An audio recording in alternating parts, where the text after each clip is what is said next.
any thought that you have had about yourself, however deflated or inflated, is not who you are.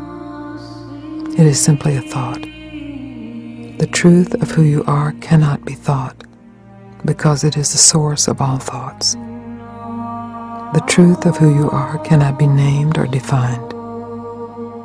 Words like soul, light, God, truth, self, consciousness, universal intelligence, or divinity, while capable of evoking the bliss of the truth, are grossly inadequate as a description of the immensity of who you truly are. However you identify yourself, as child, adolescent, a mother, a father, an older person, a healthy person, a sick person, a suffering person, or an enlightened person, always, behind all of that, is the truth of yourself. It is not foreign to you. It is so close that you cannot believe it is you.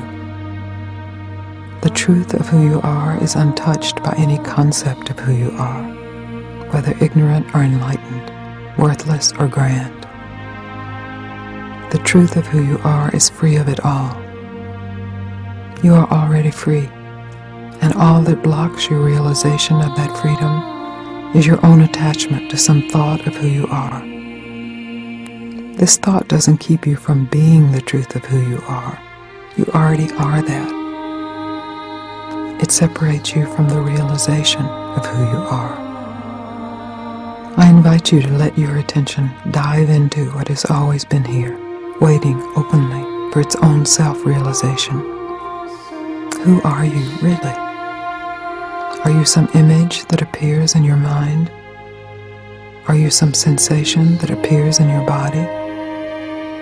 Are you some emotion that passes through your mind and body?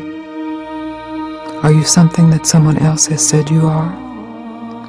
Or are you the rebellion against something that someone else has said you are?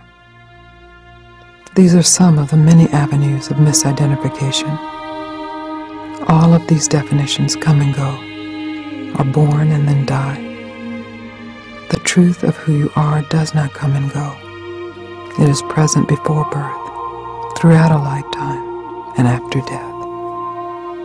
To discover the truth of who you are is not only possible, it is your birthright. Any thoughts that this discovery is not for you, now is not the time, you are not worthy, you are not ready, you already know who you are just tricks of the mind. It is time to investigate this I thought and see what validity it really has. In this examination, there is an opening for the conscious intelligence that you are to finally recognize itself. The most important question you can ever ask yourself is, who am I? In a certain way, this has been an implicit question asked throughout every stage of your life. Every activity, whether individual or collective, is motivated at its root by a search for self-definition.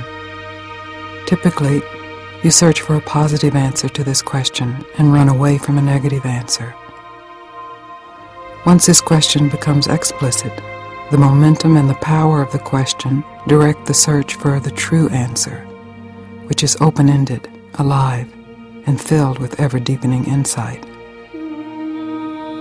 You have experienced both success and failure.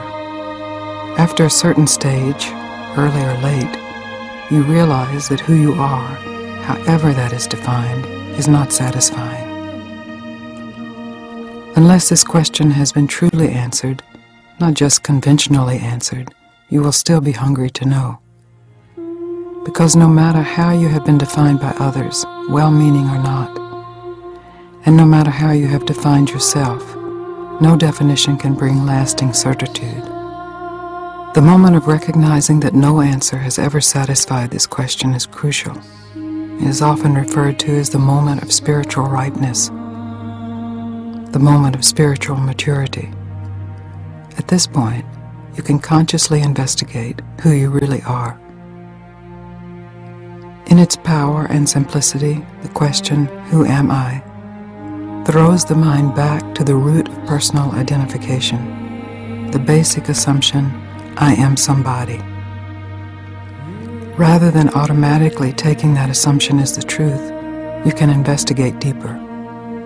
It is not difficult to see that this initial thought, I am somebody, leads to all kinds of strategies to be a better somebody, a more protected somebody, a somebody with more pleasure, more comfort, more attainment. But when this very basic thought is questioned, the mind encounters the I that is assumed to be separate from what it has been seeking. This is called self-inquiry. This most basic question, who am I, is the one that is the most overlooked. We spend most of our days telling ourselves or others we are someone important, someone unimportant, someone big, someone little, someone young, someone old, never truly questioning this most basic assumption. Who are you, really? How do you know that is who you are? Is that true, really? When you turn your attention toward the question, who am I? Perhaps you will see an entity that has your face and your body. But who is aware of that entity? Are you the object, or are you the awareness of the object? The object comes and goes. The parent, the child, the lover, the abandoned one, the enlightened one, the victorious one, the defeated one. These identifications all come and go. The awareness of these identifications is always present. The misidentification of yourself as some object in awareness leads to extreme pleasure or extreme pain and endless cycles of suffering. When you are willing to stop the misidentification and discover directly and completely that you are the awareness itself and not these impermanent definitions, the search for yourself in thought ends. When the question, who, is followed innocently, purely, all the way back to its source, there is a huge, astounding realization. There is no entity there at all. There is only the indefinable, boundless recognition of yourself as inseparable from anything else. You are free. You are whole. You are endless. There's no bottom to you, no boundary to you. Any idea about yourself appears in you and will disappear back into you. You are awareness, and awareness is consciousness. Let all self-definitions die in this moment.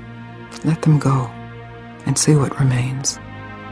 See what is never born and what does not die.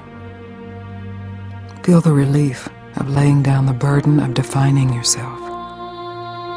Experience the actual non-reality of the burden. Experience the joy that is here. Rest in the endless peace of your true nature before any thought of I arises.